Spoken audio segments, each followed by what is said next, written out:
बिस्मिल्लाहिर्रहमानिर्रहीम। अस्सलाम वालेकुम नाज़रीन, मैं हूं सैयद अनवारुल हसन और आप देख रहे हैं प्रोग्राम 10 तक बराह रास्त पीटीवी न्यूज़ इस्लामाबाद स्टूडियो से। नाज़रीन, आज मुश्तरका पार्लियामेंट का इजलास हुआ जिसमें हुकूमत की जानिब से इंतखाबात दूसरी तरमीमी बिल कसरत राय से पार्लियामेंट ने मंजूर कर लिया। तहरीक के हक में 221 वोट पड़े जबकि इसकी मुखालिफत में 203 वोट पड़े। यानी आज के दिन जो इंतखाबात से मुतल्लिक रिफॉर्म्स थी, चाहे वो इलेक्ट्रॉनिक वोटिंग मशीन का इस्तेमाल हो, समुंदर बार पाकिस्तानियों को हक राय दही का इस्तेमाल हो और जो दीगर अहम बिल्स थे, उस पर हुकूमत अपने नंबर शो करने में कामयाब रही और अपोजिशन जो है उनको मात हुई। कसरत राय से तमाम बिल मंजूर। आज कुल 32 बिल यानी कि 32 बिल्स जो हैं वो मंजूर किए गए पार्लियामेंट के ज्वाइंट सेशन में। आपके इल्म में है कि कौमी असम्बली से बिल पास हो और 90 दिन में अगर सेनेट से पास ना हो तो फिर वो लैप्स कर जाता है। इस वजह से काफ़ी तवील लेजिस्लेटिव एजेंडा था, एक तवील नशिस्त हुई और 32 बिल पास हुए। 221 हुकूमत को वोट पड़े जो तहरीक थी और 203 अपोजिशन को। इसके बाद आपके इल्म है कि बयानात भी आए, अपोजिशन की जानिब से प्रोटेस्ट भी बहुत पुरजोर अंदाज में किया गया। बिलावल भुट्टो जरदारी साहब ने तो कहा इसको सुप्रीम कोर्ट में चैलेंज करेंगे, ईवीएम मशीन का बिल पास होते इसको नहीं मानेंगे। शहबाज शरीफ साहब ने इसको मुख्तलिफ अलकाबात से नवाजा। हुकूमत की जानिब से भी बड़े भरपूर जवाब दिए गए। वजीर खारजा शाह महमूद कुरैशी साहब ने कहा कि जो माजी में ये इशूज़ आते थे इलेक्शन से मुतल्लिक मुबैना धांधली के हवाले से, उनको ख़त्म करने के लिए ये कानून साजी नागुज़ीर है। फवाद चौधरी साहब ने प्रेस टॉक भी की और उन्होंने कहा कि आज अपोजिशन शिकस्त खुर्दा है और अपोजिशन की जो लीडरान है उनकी बॉडी लैंग्वेज और उनकी तकरीर जो है वो खुद बता रही थी कि इनके पास नंबर्स नहीं हैं। इस हवाले से प्रोग्राम में गुफ्तगू करेंगे और सबसे अहम सवाल जो उठाया जा रहा है कि 80 से 90 लाख समुद्र पार पाकिस्तानियों को वोट का हक मिला है। ईवीएम मशीन यानी कि आप ठप्पा नहीं लगेगा, बटन दबेगा। 2023 के इलेक्शन में इसको कैसे इंप्लीमेंट किया जा सकता है, क्योंकि हम इस वक्त नवंबर 2021 में हैं और शेड्यूल के मुताबिक साल 2020 में इलेक्शन होने हैं। इस हवाले से हम गुफ्तगू करेंगे। हमें जिन नुमाइंदा शख्सियत ने ज्वाइन किया उनका तारुफ मैं आपसे करा देता हूं।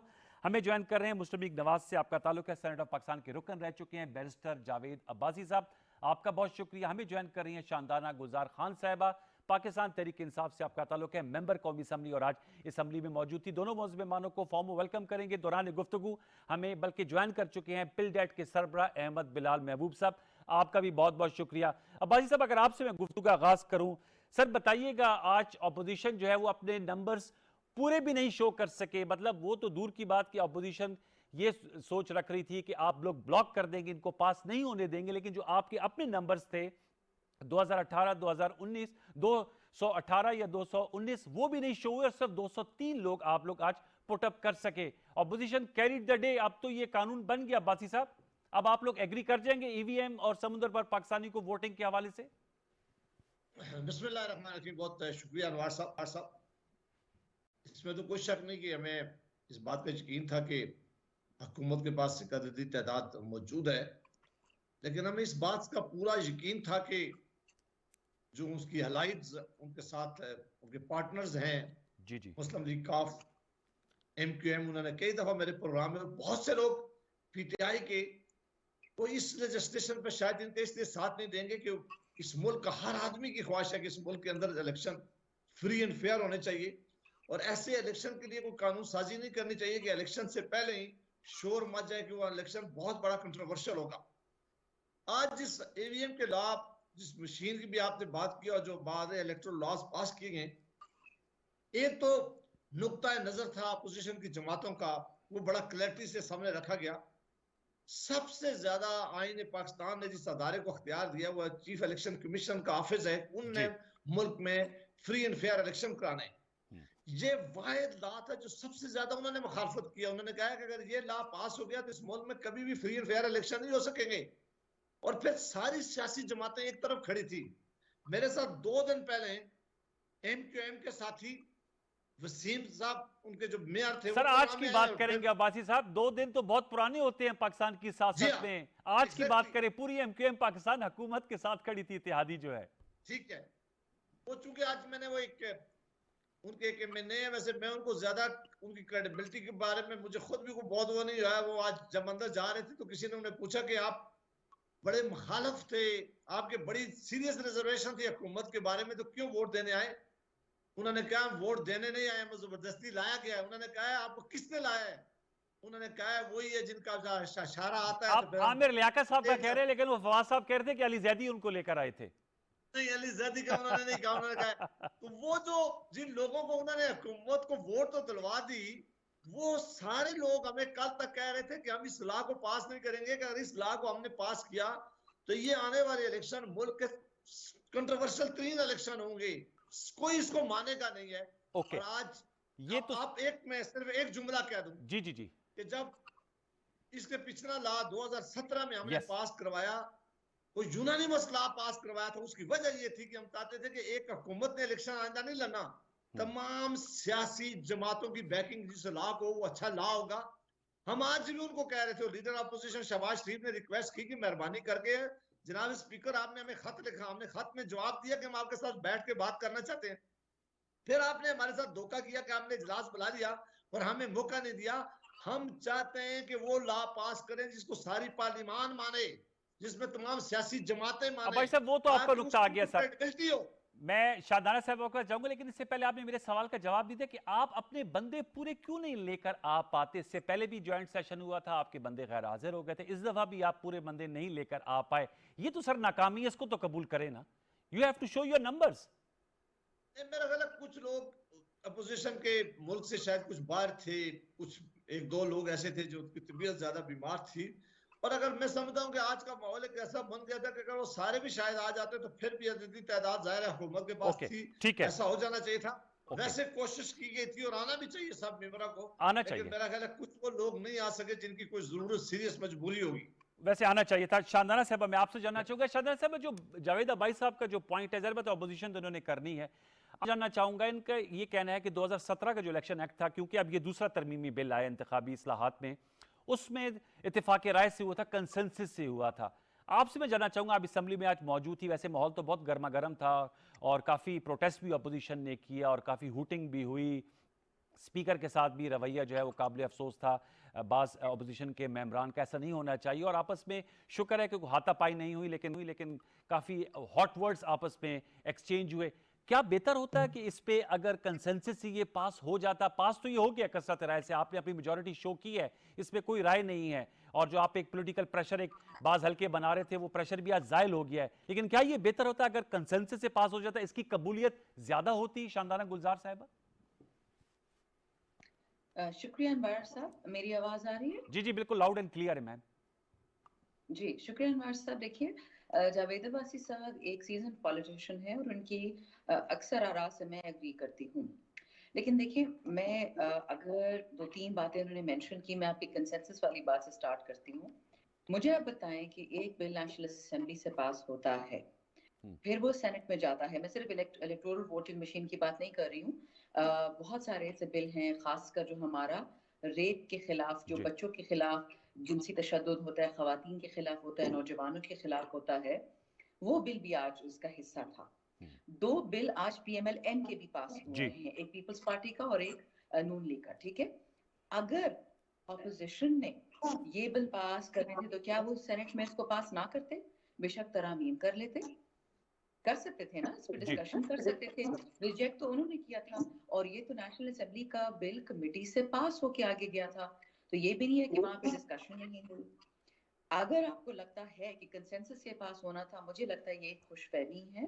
ऑपोजिशन में उनकी अपनी रीजंस होंगी, वो शायद अच्छी रीजंस हों, जो भी है, पर उन्होंने ये बिल किसी भी हालत में पास नहीं करना था। कंसेंसस तो दूर की बात है, और उसके पीछे बहुत सारी वजूहात है।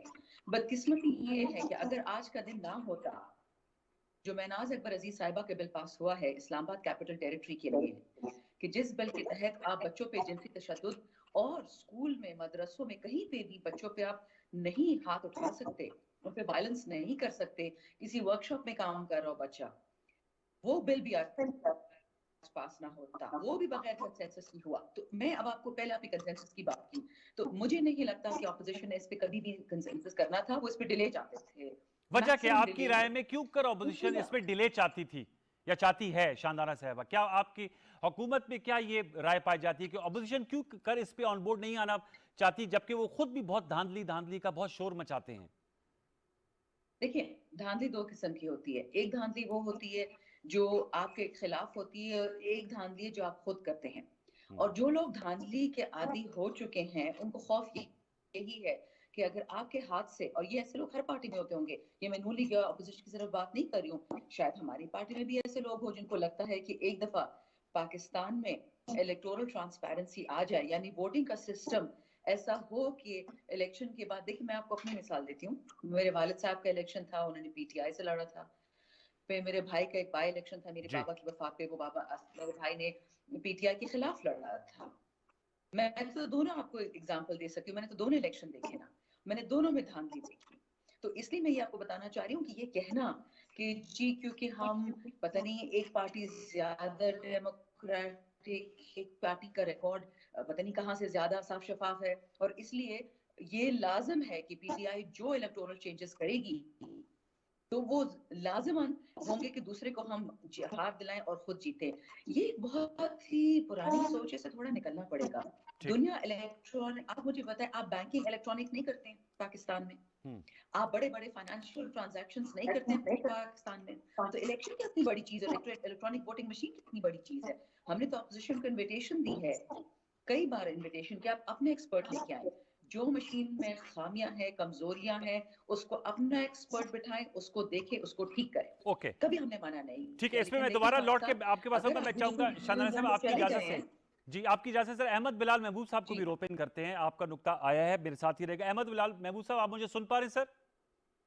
जी जी बिल्कुल। बहुत शुक्रिया सर। आपने जावेद अब्बासी साहब का भी पॉइंट ऑफ व्यू सुना, शानदाना गुलजार साहबा का भी। आज मुश्तरका इजलास हुआ, अब ये दोनों कवानीन जो हैं वो मंजूर हो गए हैं। मैं आपसे जानना चाहूंगा, इनको अब इम्प्लीमेंटेशन में की फेज में लाना है, यानी इन पर अमल दरामद होना, उसमें कितने चैलेंजेस दरपेश होंगे अहमद बिलाल महबूब साहब? देखिए, एक तो सियासी इम्प्लीमेंटेशन का मामला है, क्योंकि इलेक्शन रिफॉर्म्स की जो बातें होती हैं वो अमूमन इत्तफाक राय से होती हैं, जी और यहाँ पे इत्तफाक राय नहीं है, बल्कि एक इतना शार्प डिवाइड है दोनों के दरमियान कि एक तो बहुत बड़ा मसला ये रहेगा कि इसको अपोजिशन अभी से इसके खिलाफ कैंपेन करेगी और राय आमा हमवार करेगी, तो सबसे बड़ी रुकावट तो ये होगी। ओके लेकिन दूसरी और दो बड़ी रुकावटें इलेक्ट्रॉनिक वोटिंग मशीन के कॉन्टेक्स्ट में ये होंगी कि उसको वक्त पे प्रोक्योर करना। अब चूंकि वक्त बहुत थोड़ा रह गया है, जी दुनिया की शायद एक या दो ऐसे मैन्युफैक्चरर्स हैं जो शायद इतनी तेजी के साथ 4 लाख के करीब मशीनें मैन्युफैक्चर कर सकेंगे, वरना वो दुनिया में इतने ज्यादा मैन्युफैक्चरर नहीं है जो अच्छा इतनी तेजी के साथ कर सके। अभी आपको मालूम है कि लाहौर में होने वाले बाई इलेक्शन के लिए इलेक्शन कमीशन ने वजारत साइंस और टेक्नोलॉजी को कहा था कि आप ये जो मशीनें आपने अभी बनाई हैं जी जी इसको सफिशिएंट तादाद में दे दें ताकि हम इसका पायलट टेस्ट कर सकें। तो उन्होंने भी कहा था कि 3-4 महीने लगेंगे एक कॉन्स्टिट्यूएंसी के लिए भी मशीनें बनाने के लिए। तो इसका मतलब यह है कि ये एक तो टाइम का बहुत बड़ा कंस्ट्रेंट होगा, जो कि फिर दूसरी बड़ी बात यह है कि हमारे यहाँ देखिए ये जो प्रोक्योरमेंट के कवानीन है ना, और इंटरनेशनल प्रोक्योरमेंट के, ये बहुत टाइम कंज्यूमिंग है। पेपरा लॉज के मुताबिक आपको टेंडर फ्लोट करना पड़ता है, आपको कंपटीशन से आना पड़ता है। ये सारी चीजें मिल मिला के मुझे इस बारे में एक बहुत बड़ा चैलेंज होगा ठीक इलेक्शन कमीशन के लिए कि वो ये करे। फिर दूसरी बड़ी बात ये होगी कि इलेक्शन कमीशन को अपने लोगों को ट्रेन करना पड़ेगा। वो तो स्मार्टफोन यूज नहीं कर पाए थे आरटीएस के टाइम पे हमारे बहुत से प्रिजाइडिंग ऑफिसर्स, तो अब ये जो मशीन है इसको बाकायदा डिप्लॉय करना, मॉर्निंग में इसको स्टार्ट करना, और फिर इसकी ट्रबल शूटिंग की जरूरत, इसके लिए एक पूरा इंफ्रास्ट्रक्चर चाहिए होगा। तो मुझे खौफ ये है तो बिलाल साहब कतकलामी के लिए माजरत, प्रोक्योरमेंट की बात तो सर आपकी समझ में आती है, लेकिन आप समझते हैं कि 1.5-1.25 साल में ट्रेनिंग नहीं हो पाएगी? क्या ये इतना कोई मुश्किल और पेचीदा अमल है सर? ट्रेनिंग के पर्सपेक्टिव में पूछ रहा हूँ। प्रोक्योरमेंट की आपकी बात में मुझे लगता है कि वो एक इशू है, अब उसको कैसे सॉल्व किया जाएगा वो तो ज़रा बात है मुतल्लिका अथॉरिटीज जानती है, लेकिन ट्रेनिंग तो सर मेरे ख्याल में 3-6 माह में नहीं मुकम्मल हो सकती। जी हो सकती है, लेकिन आप ये जानते हैं कि प्रिजाइडिंग ऑफिसर जो है वो तो अभी से सिलेक्ट तो नहीं होते ना, वो तो इलेक्शन के करीब जाके प्रिजाइडिंग ऑफिसर सिलेक्ट होते हैं। ठीक है, वो जब सिलेक्ट होंगे तो फिर उनकी ट्रेनिंग होगी। ओके यानी उनकी जो मामूल की ट्रेनिंग है वो भी बड़ी मुश्किल से हो पाती थी कि आपने बैलेट पेपर कहाँ रखने हैं, बैग किसमें क्या डालना है। और ये जो काम है ये तो जरा टेक्निकल नोयत का है, ओके इसके लिए ज्यादा मेहनत चाहिए होगी। तो इलेक्शन कमीशन जिसने ये काम करना है, करवाना है, उसकी अपनी कैपेसिटी के मामलात भी जरा तो थोड़े ये चैलेंजेस हैं। ठीक है, बिलाल साहब मेरे साथ रहेगा। अब्बासी साहब, मैं सर आपसे जानना चाहूंगा, अब आइंदा का आपका लाएमल क्या होगा? कुछ तो हमें तकरीर से लगा, और जैसे बिलाल साहब कह रहे हैं कि ऑपोजिशन इस पे एक कैंपेन चलाएगी और सुप्रीम कोर्ट जाने का भी कहा गया है। आप पार्लियामेंटेरियन भी रहे हैं और बैरिस्टर भी हैं। एक राय ये भी आई है, मैं सुन रहा था मुल्क के चोटी के आईनी और कानूनी माहिरीन, क्योंकि जो लॉ पार्लियामेंट से पास हो जाए वो कोर्ट ऑफ लॉ में चैलेंज नहीं हो सकता। इस हवाले से बताइएगा आइंदा का लाएमल अब आपका क्या होगा, जावेद भाई साहब, अपोजिशन का?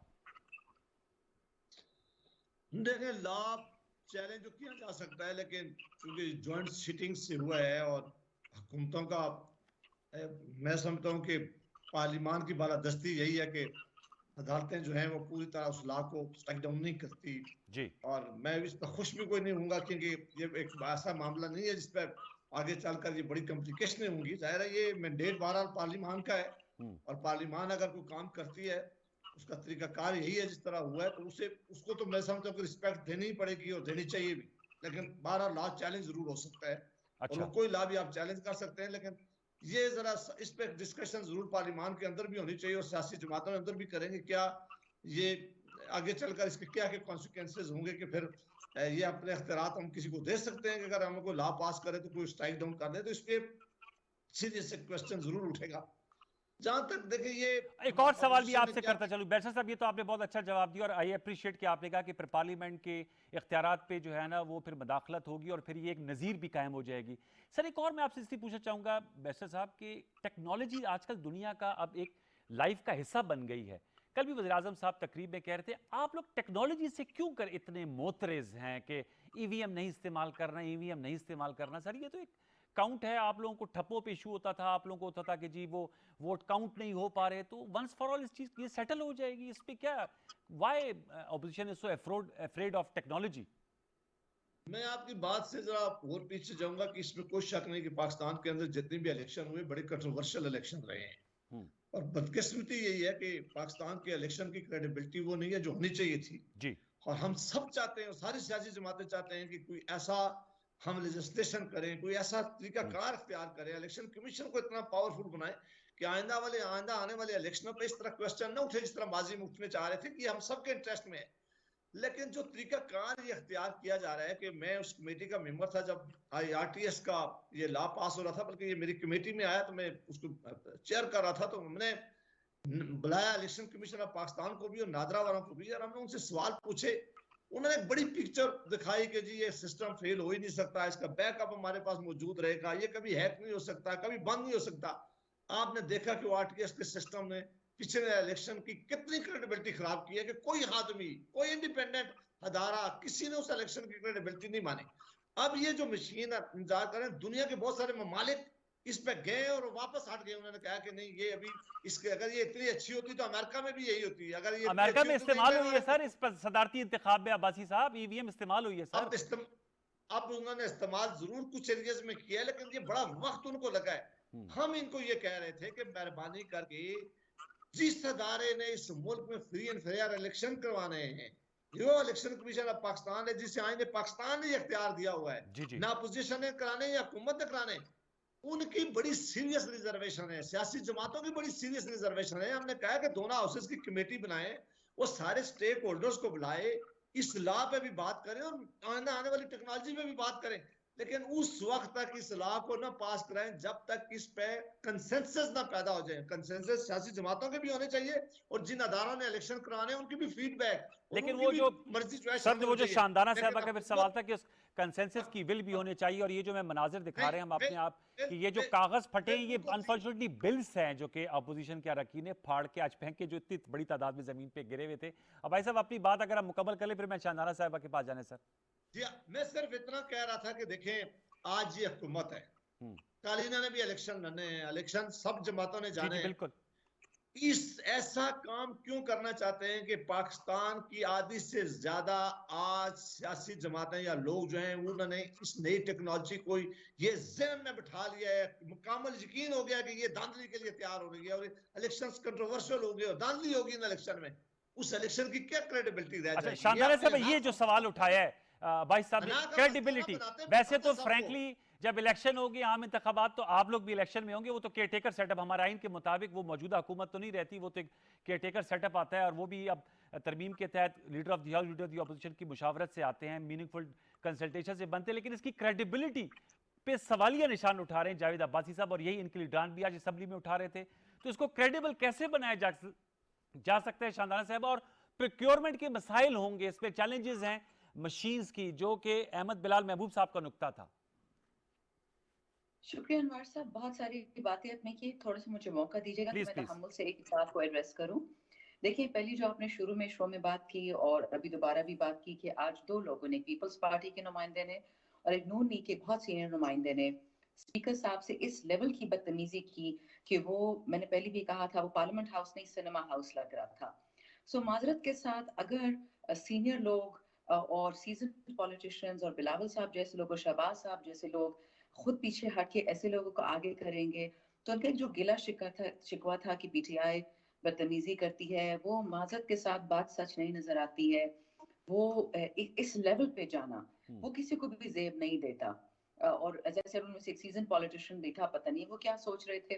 तो माहौल खराब करना सिर्फ पीटीआई या हुकूमत या अच्छा रखना नहीं है। स्पीकर साहब ने सब्र किया, उन्हें ना उस लहजे में जवाब दिया ना उस रवैये से, वरना वो फुल इख्तियार रखते हैं और रूल्स ऑफ बिजनेस हैं, वो कर सकते थे, उन्होंने नहीं किया। उन्होंने आज दिन तहम्मुल से और सब्र से गुजारा। इस तरह खान साहब पे बरसात की गई कागज फाड़ फाड़ के, तो जो आइन के हम या पार्लियामान की इज्जत करते हैं वो तो आज आपने टीवी पे देख लिया। सो उसमें तो मैं ज्यादा बहस नहीं करूंगी। दूसरी बात हो गई प्रोक्योरमेंट की। अगर आपको याद है जब कोविड आया दुनिया में और जो हालात थे, पाकिस्तान ने कितनी जल्दी बाकी ममालिक से, अब कंपैरिजन ये पीटीआई नहीं कहती है, ये इकोनॉमिस्ट कहती है, कुछ महीने पहले उन्होंने आपको नंबर 3 पे डाला था economies who have struggled well against Covid, यानी कोविड में कामयाब हुई हैं।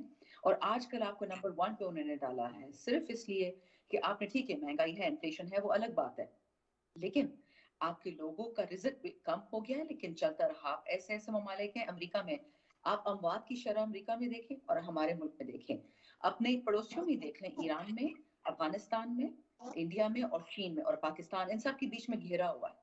और ना हमारी अमवात की वो शरह थी ना बीमारी की। जब वेंटिलेटर्स की प्रोक्योरमेंट आई, जब मास्क की प्रोक्योरमेंट आई, जब ग्लव्स की प्रोक्योरमेंट आई, क्या हम उसमें फेल हुए?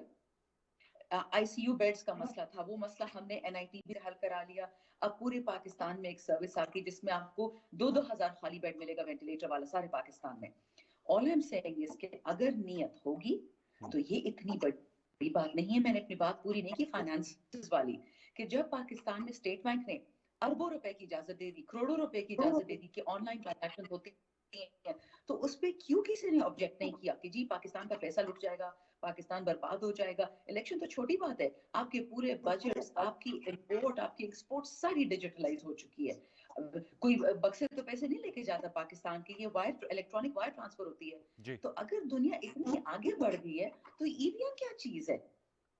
तो मैं तो खुद जरा हैरान होती हूँ। हाँ, ये बात सही है कि जो इलेक्शन कमीशन की ऑब्जेक्शंस थी, 37 ऑब्जेक्शंस थी, उसका शायद आपने शिबली फराज साहब का प्रेस कॉन्फ्रेंस देखा हो, उसमें से 37 में से 27 जो उनकी ऑब्जेक्शंस थी, वो उनके जो अपने क्या कहते हैं इख्तियारात थे, उस पे जो रिस्ट्रिक्शंस डाली गई या जो नादरा के साथ डेटा शेयर करना था, उनको नाराजगी थी उन चीजों पे।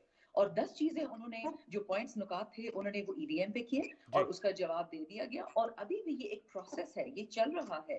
अब्बासी साहब बिल्कुल सही फरमा रहे हैं, इस पे मजीद बात करनी चाहिए। लेकिन मेरी ये राय है, मेरी पार्टी की, मेरी वजीर आजम की, कि हम इस पे कितने सालों से बात कर रहे हैं और पाकिस्तान में 40 साल से इलेक्शन कमीशन ऑफ पाकिस्तान मुसलसल नाकाम हुई है करप्शन को, इलेक्शन करप्शन को रोकने में। तो फिर क्या किया जाए? इलेक्शन कमीशन को बंद कर दिया जाए, कॉन्स्टिट्यूशन में अमेंडमेंट करें, या हम कोई ऐसे तरीके लेके आए कि हम इवॉल्व करें, यानी वक्त के साथ साथ इलेक्टोरल कमीशन भी बदले, वो अपनी कमजोरियां माने, उनकी खामियां नहीं है, उनकी कमजोरी है। वक्त बदल गया है, जो वक्त था आज से 20 साल पहले वो जी नहीं है। आज से 2 साल पहले जो वक्त था वो नहीं है। तो इसलिए मुझे लगता है कि अगर अपोजिशन इलेक्शन कमीशन चाहते हैं कि वाकई पाकिस्तान में साफ शफाफ इलेक्शन हो, और ये बात बहुत ही मैं अग्री करती हूँ जावेद साहब से, वेल अंडरस्टूड है कि अगर ईवीएम्स में वाकई ट्रांसपेरेंसी आती है और अवाम पीटीआई से नाराज होती है, तो हमारे भी हारने का है चांस। इसमें ये तो नहीं लिखा हुआ कि सिर्फ पीटीआई जीतेगी, लेकिन ये हमारी तरफ से एक रिफॉर्म है कि हमारी आने वाली जनरेशन वो ये ना कहे कि हमारे बाओ अजदाद चोर थे और वोट चोर थे। ठीक, well put up. Ahmad Bilal Mahboob sir, आपसे मैं नुक्ता जानना चाहूंगा सर, टेक्नोलॉजी के हवाले से क्यों कर हम खैफ क्यों हैं टेक्नोलॉजी से? ठीक है, मैं अबाई साहब की इस बात से मुत्तफिक हूँ, आरटीएस के हवाले से इश्यूज आए और उस पर तहफ़्फ़ुज़ात उठाए गए, उसको भी रिजॉल्व करना चाहिए, ठीक करना चाहिए। अगर किसी कोई चीज़ टेक्नोलॉजी अगर वो फेल हुई है या उसमें वो परफॉर्म नहीं कर पाई, तो उसका ये मतलब नहीं कि आप टेक्नोलॉजी से ही मुंह मोड़ लें। उसका मेरे ख्याल में तो बेहतर कोर्स ये है कि उसको अपग्रेड करें और टेक्नोलॉजी लेकर आएँ, ताकि ये जो इल्ज़ामात की बारिश होती है एक दूसरे पर, सिलेक्टेड और जो है वो आरओस का इलेक्शन, जरदारी साहब ने 2000 इलेक्शन के बारे में कहा था ये आरओस का इलेक्शन है, इस तरह की अलकाबात खत्म हो। आपसे मैं जानना चाहूंगा, आप लोगों के इस हवाले से थिंक टैंक है, बहुत सी रिसर्च होता है सर, टेक्नोलॉजी की तरफ बढ़ना नहीं चाहिए आप समझते हैं, ताकि ये जो इल्जामात है इनका कला कमा हो सके? अनवार साहब, आपकी गुफ्तगू सुन के अभी थोड़ी देर पहले मुझे ये इम्प्रेशन हो रहा था कि जैसे दुनिया बड़ी तेजी के साथ इलेक्ट्रॉनिक वोटिंग मशीन को अडॉप्ट करती चली जा रही है और हम पीछे रह गए हैं। तो हमें क्यों ख्वाहिश है हम भी आगे बढ़ के टेक्नोलॉजी को करें? जी जी। हकीकत यह है कि दुनिया के कोई मेरे ख्याल पौने 200 मुल्क हैं जो अपने आप को डेमोक्रेसी कहते हैं महबूब, और वहाँ इलेक्शन होते हैं। उनमें से सिर्फ 8 मुल्कों में इलेक्ट्रॉनिक वोटिंग मशीन इस्तेमाल है, 8 मुल्कों में। और 9 मुल्क ऐसे हैं जिन्होंने ईवीएम को अडॉप्ट करके फिर तर्क कर दिया, क्योंकि उनके मुल्क में कुछ अदालतों के चैलेंजेस आए, कुछ प्रैक्टिकल प्रॉब्लम्स आए, कुछ लॉजिस्टिक प्रॉब्लम्स आए, कि जिसकी वजह से उन्हें एहसास हुआ कि हमारे लिए प्रैक्टिकल नहीं है। लोगों ने कहा इससे ट्रांसपेरेंसी नहीं होती। आप तो कह रहे हैं ये ट्रांसपेरेंसी के लिए इलेक्ट्रॉनिक वोटिंग मशीन है। लोग कहते हैं ये तो हमें नहीं पता कि हम जो वोट बटन दबाते हैं उसके जरिए से वही वोट होगा कि नहीं होगा, इसके अंदर क्या हो रहा है हमें नहीं मालूम। अच्छा, तो इसलिए गुजारिश ये है कि ये टेक्नोलॉजी का मामला जो है वो एक तो ये दुरुस्त नहीं है कि दुनिया बढ़ती चली जा रही है और हम पीछे रह गए, ऐसा कोई मसला नहीं। और अच्छे खासे डेवलप्ड कंट्री जर्मनी जैसे, जिन्होंने इसको अडॉप्ट करके फिर ड्रॉप कर दिया। दूसरी बात यह है कि हमारा सर लेकिन इसमें एक छोटा सा सवाल, जिमनी जर्मनी में आपने कभी देखा है कि कोई इलेक्शन और हारने वाला माने ही ना? हमारे यहाँ तो ये भी कल्चर है ना, हारने वाला मानता ही नहीं है। यानी इसके बावजूद आप देखें कि उन्होंने इलेक्ट्रॉनिक वोटिंग मशीन को अडॉप्ट करके तर्क कर दिया, यानी हालांकि वहां डिस्प्यूट नहीं होता, डिस्प्यूट नहीं होता, तो लेकिन अदालत में चैलेंज हुआ और अदालत ने कहा कि हाँ ठीक है, इसकी ट्रांसपेरेंसी मशकूक है, अच्छा, इसलिए इसको तर्क कर दिया जाए। वो तर्क कर दिया गया। इसमें और भी कुछ मुल्क है, 9 मुल्क है। दूसरी बात देखिए, हमारा माजी करीब में जो टेक्नोलॉजी का तजुर्बा है, जिक्र हो चुका है आरटीएस का।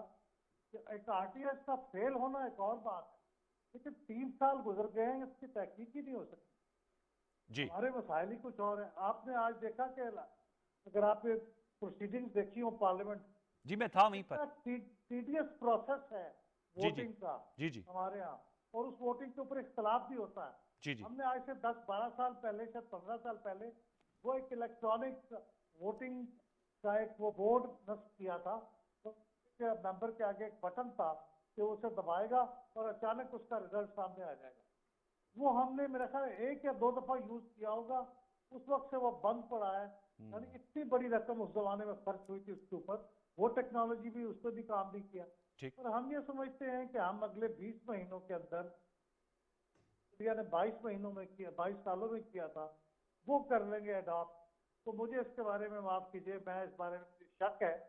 ये टेक्नोलॉजी अडॉप्ट करनी चाहिए, लेकिन अपने तजुर्बात से भी फायदा उठाना चाहिए, दुनिया के तजुर्बात से भी फायदा उठाना चाहिए, और लोगों को मेरे ख्याल में ये बताना चाहिए कि दुनिया के अंदर 8 मुल्क हैं जहाँ इस्तेमाल हो रहा है, सिर्फ ये 8 आपका मुल्क। जी, ये आपको नुकता गया। सरवर बारी साहब भी हमारे साथ मौजूद है, फैफन के स्पोक्स पर्सन है, उनका भी नुकता है, उनका भी फैफन कभी इलेक्शंस के हवाले से बहुत काम है। सरवर बारी साहब अस्सलाम वालेकुम। जी सरवर बारी साहब, आप मुझे सुन पा रहे हैं सर? जी जी बिल्कुल बिल्कुल। सर आपसे यही सवाल है, आपने गुफ्तगू सुनी होगी अहमद बिलाल महबूब साहब की, आप क्या कहेंगे ये जो ईवीएम है, जो टेक्नोलॉजी का इस्तेमाल है, वक्त आ गया है? जो अहमद बिलाल महबूब साहब तो ये कह रहे हैं कि हमें उजरत नहीं होनी चाहिए और सिर्फ 8-9 मुल्क इस्तेमाल करते हैं और जर्मनी जैसा मुल्क करके वापस आ गया है। आपकी सर क्या इस हवाले से राय है माहिराना? देखिए, पहली बात तो ये है कि ईवीएम के बारे में या टेक्नोलॉजी के बारे में पिछले 21 साल तो नहीं, लेकिन मैं कहूँगा 11 सालों से 2010 से लेकर अब तक बहुत ज्यादा इसके ऊपर इत्तेफाक जो है वो पैदा हो चुका है। मसलन 2010 में यूएनडीपी की इलेक्शन कमीशन के साथ मिलकर एक रिपोर्ट इसके ऊपर आई थी। उसमें रिकमेंडेशन दी गई थी कि ईवीएम का इस्तेमाल जो है उसका जो तजर्बात है वो किए जाए। 2010 में 2010 में ये पहली रिपोर्ट आई थी। ठीक। उसके बाद आप देखिए कि 2017 का जो एक्ट बना, जी, तमाम सियासी जमातों ने जो उस वक्त हमारी पार्लियामेंट में थी, उन्होंने मुतफिका तौर पर जो शेक नंबर 94 और शेक नंबर 103 है, जो ईवीएम और ओवरसीज जो पाकिस्तानी हमारे शहरी हैं उनको वोट का हक देने की बात की। इस पर हमारी तमाम सियासी जमातों का इत्तेफाक राय था, सिविल सोसाइटी का इत्तेफाक राय था। और उसके बाद जो है वो हमारी सुप्रीम कोर्ट ने जो लॉ में लफ्ज है वो है मे बी, तो सुप्रीम कोर्ट के ऑर्डर ने कहा इस मे को, this may must be read as shall, यानी कि जो ओवरसीज वोटर्स हैं उनको ये राइट लाजमी दिया जाए।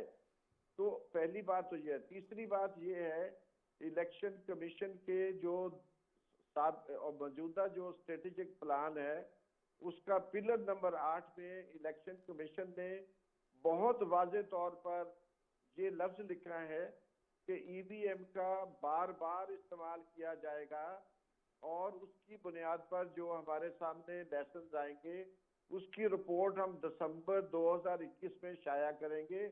इलेक्शन कमीशन ने अपने इस वादे को आज तक पूरा करने के लिए कोई पेशरफ्त नहीं की।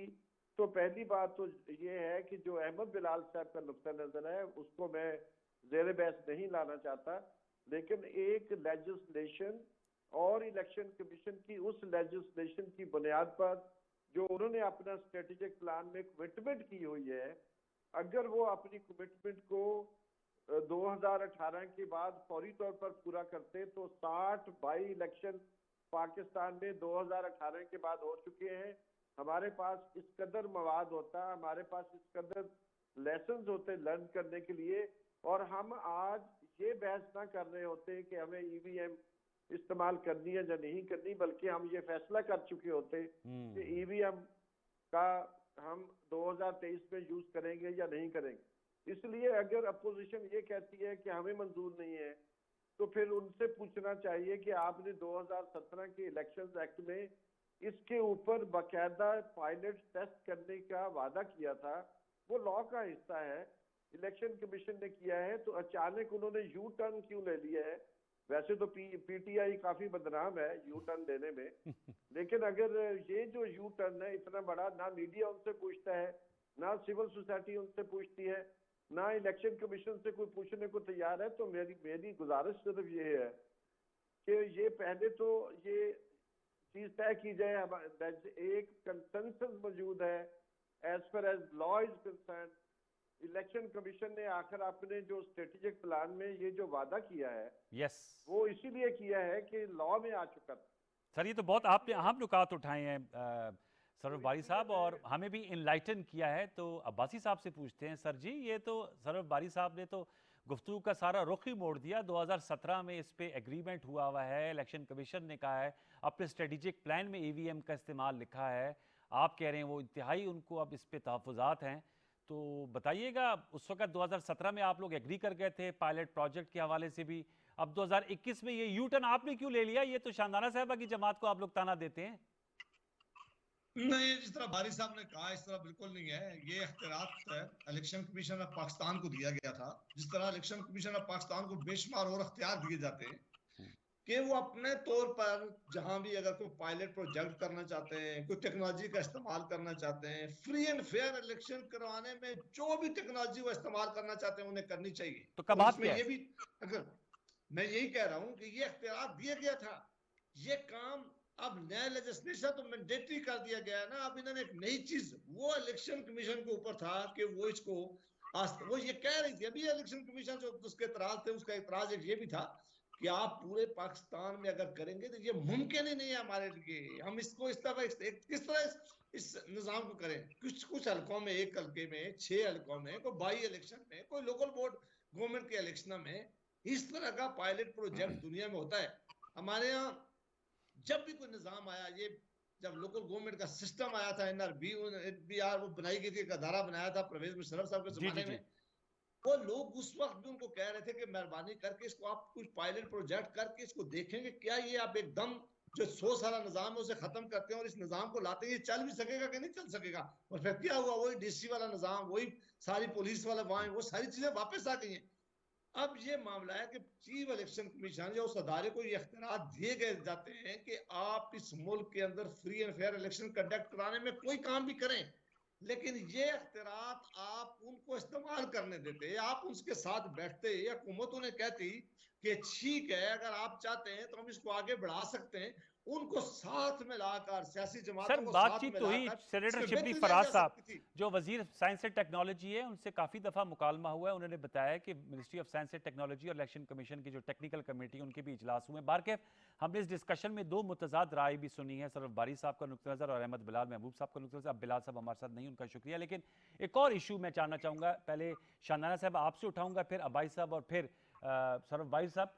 शानाना साहब, ओवरसीज पाकिस्तानी और जैसे सरफ बारी साहब कह रहे हैं कि शेल का था कि उनको हक के रायदही मिलना चाहिए, तो PTI और प्राइम मिनिस्टर इमरान खान साहब और आपके मंशूर में भी था इंतखाबी में कि उनको वोट का हक दिलवाएंगे। आप समझती हैं, बहुत क्रिटिकल हैं, आप खुद भी बैरून मुल्क रह चुकी हैं, आप समझती हैं, आज बिलावल साहब को कुछ इस पे तहफ़्फ़ुज़ात थे कि जो सिडनी या फ्रांस पे वोट डले, अगर वो सिब्बी या मुल्तान से निकले, तो मैं आपसे जानना चाहूँगा कि वोट बिल्कुल राइट होना चाहिए, उसकी ट्रांसपेरेंसी में चूंकि आई वोटिंग इन्वॉल्व होती है, इसमें तो हमें बताया गया EVM में तो इसको हैक नहीं किया जा सकता क्योंकि it's not connected to internet, it's just like a calculator.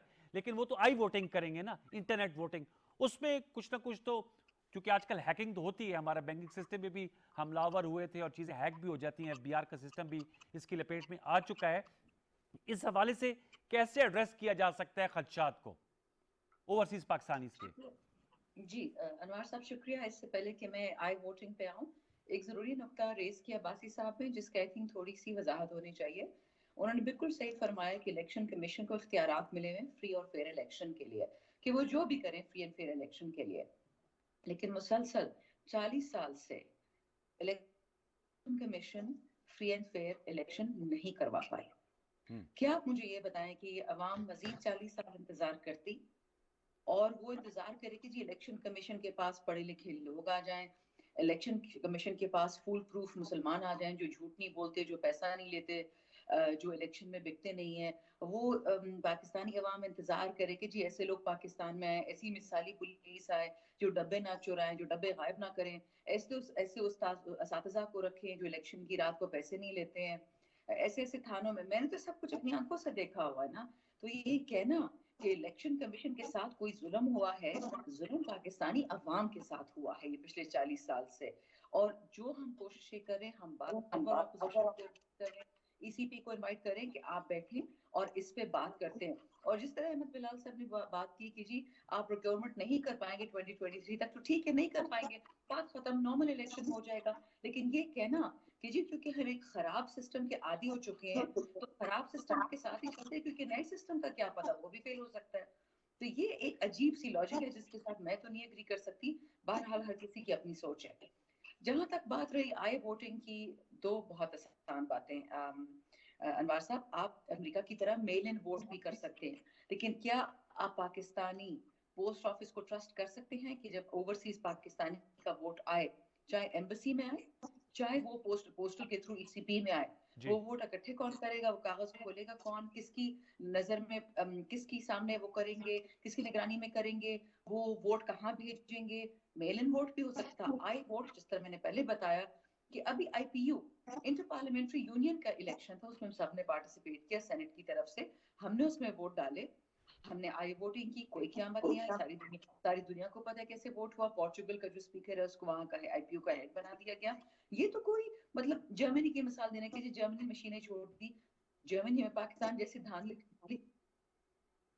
जी, आपका थोड़ा सा सिग्नल का थोड़ा फ्रीजिंग का है। मैं इसमें अब्बासी साहब के पास जाऊंगा। भाई साहब, नुक्ता आपने सुन लिया आई वोटिंग के हवाले से। जी भाई साहब, आप ओवरसीज पाकिस्तानी के हवाले से मैं आपसे सवाल करना चाहूंगा। क्या वजह है कि पीएमएलएन जो है इस पे उतनी राजी नजर नहीं आती? आप समझते हैं कि ये 80-90 लाख पाकिस्तानी पीटीआई के पोटेंशियल वोटर्स हैं, इसलिए आप लोग इनको वोटिंग का राइट देने के हक में नजर नहीं आ रहे थे? आज शाह महमूद साहब ने कहा कि डॉलर कबूल है उनके, वोट नहीं कबूल। जी, आज शाह महमूद कुरैशी साहब ने ये जरूर बात कही है। मैं समझता हूँ कि कोई जमात भी इसकी मुखालफ नहीं है, ना होनी चाहिए, और ये हमारा बहुत बड़ा सरमाया है और इस मुल्क की इकानमी और इस मुल्क की तरक्की के लिए वो बहुत बहुत कंट्रीब्यूट करते हैं। जी। मैं सिर्फ थोड़ी देर पीछे आपको ले जाता हूँ कि जब 2017 का इलेक्शन का लॉ पास करा रहे थे, तो मैं उस चेयर कमेटी को चेयर कर रहा था, तो मैंने इलेक्शन कमीशन वालों को बुलाया और मैंने कहा कि क्यों वोटिंग का हम अख्तियार देते हैं। उस लॉ में हमने रखा था और हम कहते, ये इलेक्शन कमीशन के मिनट्स मौजूद हैं, मैं आपको कॉपी भिजवा सकता हूं। मुझे नहीं पता कि बारिश साहब उस वक्त हमारी उस मीटिंग में थे, कुछ मीटिंग इन्होंने भी अटेंड की थी।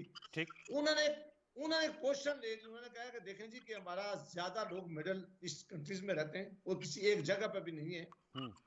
हमारे लिए अब ये मुश्किल हो गया कि अगर ये वोटिंग या इंटरनेट वोटिंग हम इस्तेमाल करें तो वहां लेबर जो है वो सारे शायद ये इस टेक्नोलॉजी से वाकिफ नहीं है। फिर हम उन सबको किसी एक एम्बेसी में किस तरह इकट्ठा करेंगे कि वो कोई इतने 100 किलोमीटर दूर सर, को ये बंदा तो रहता है सर प्रोसीजरल इश्यूज है ना बासी साहब। इसका मतलब इन Exactly. प्रिंसिपल आप एग्री करते हो ओवरसीज पाकिस्तानियों को वोटिंग राइट हो, ये तो बिल्कुल, प्रोसीजरल बिल्कुल। प्रॉब्लम्स है ना। इसमें दूसरी कोई राय नहीं है।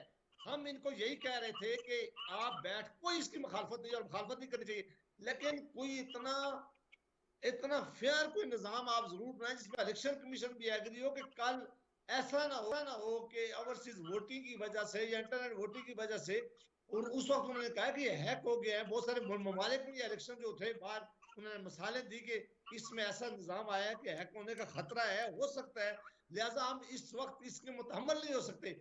हम कहते थे कि हुकूमत को साथ बिठा करके मेहरबानी करके ऐसी लेजिस्लेशन करें कि आइंदा के इलेक्शन के लिए उनका वोट भी हो जाए और इलेक्शन कमीशन भी एग्री हो जाए और फ्री एंड फेयर इलेक्शन जो कराना उनकी जिम्मेदारी है वो भी यकीनी बना अच्छा, सके। लास्ट मिनट है मेरे मामला पास। से जी सर, लास्ट मिनट है। मामला शानदार ये साहब, आपकी सर मैम आपका बात मुकम्मल नहीं हो पाई थी, जरा फ्रीज हो गया था, आप प्लीज बात मुकम्मल कर लीजिएगा। मैंने जी सिर्फ आखिर में यही बात करनी थी कि जिस तरह अमेरिका में डोनाल्ड ट्रंप ने एलिगेशन की कि जो इलेक्ट्रॉनिक वोटिंग फ्रॉड है, आई वोटिंग फ्रॉड है, ओवरसीज वोटिंग फ्रॉड है, वो सारी एक एक चीज अमेरिका की सूबाई इलेक्शन कमीशन ने, सेंट्रल इलेक्शन कमीशन ने, उन सब ने रिजॉल्व की इस हद तक कि एक पर्टिकुलर सूबा जिसका हेड खुद रिपब्लिकन था, उसने कहा कि जी मैंने वोट डोनाल्ड ट्रंप को दिया है, लेकिन ये कहना कि मेरी निगरानी में धांधली हुई है ये गलत होगा। और फिर कैपिटल हिल पे उसका अटैक किया उन्होंने, क्या क्या उन्होंने नहीं किया इलेक्शन जीतने के लिए। तो ये बात देखें, ट्रायल हिट, ये ट्रायल होगा तो कुछ पता चलेगा। अब्बासी साहब सही फरमा रहे हैं कि कंसेंसस इज आइडियल, लेकिन जो पीटीआई को नजर आया ऑपोजिशन से, ऑपोजिशन में भी हर किस्म के लोग हैं, कुछ बहुत अच्छे हैं, कुछ पाकिस्तान दोस्त हैं, कोई अपने मतलब परस्त हैं, जिस तरह हर पार्टी में, हमारी पार्टी में भी होंगे। मैं नहीं कह सकती किसी पार्टी में पैगंबर बैठे हैं, सब इंसान है। हर बंदा इलेक्शन हर दफा जीतना चाहता है, हर बंदा चाहता है कि मैं 10 दफा वापस इलेक्शन वापस आऊं अपनी सीट जीत के, लेकिन ऐसा नहीं हो सकता। आपने सिर्फ इतना करना है कि आपने पाकिस्तानी जो आपको रेमिटेंस भेजते हैं, जो आपका मुल्क चला रहे, $30 अरब वो पाकिस्तान को देते हैं, लेकिन जी वो आपको वोट ना दे।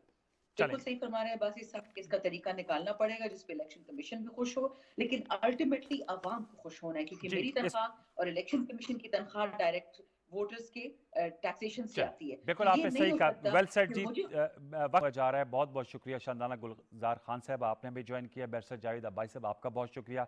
सरवर बारी साहब आपका बहुत शुक्रिया। और अहमद बिलाल महबूब साहब ने शरीक गुफ्तगू थे। व्यूअर्स, ये ऑन गोइंग डिबेट है, लेकिन आज लैंडमार्क लेजिस्लेशन हो गई है। अब समुद्र पार पाकिस्तानी वोट दे सकेंगे पाकिस्तानी इलेक्शन में, और इलेक्ट्रॉनिक वोटिंग मशीन के तहत वोट्स डाले जाएंगे और गिने जाएंगे। आने वाले दिनों में सूरत क्या रुख अख्तियार करती है वो हम आपको गाय बगाए बताते रहेंगे। कल तक के लिए सैयद अनवारुल हसन और प्रोग्राम 10 तक की प्रोडक्शन टीम को इजाजत दीजिए। अपना बहुत सा ख्याल रखिए। अल्लाह निगहबान।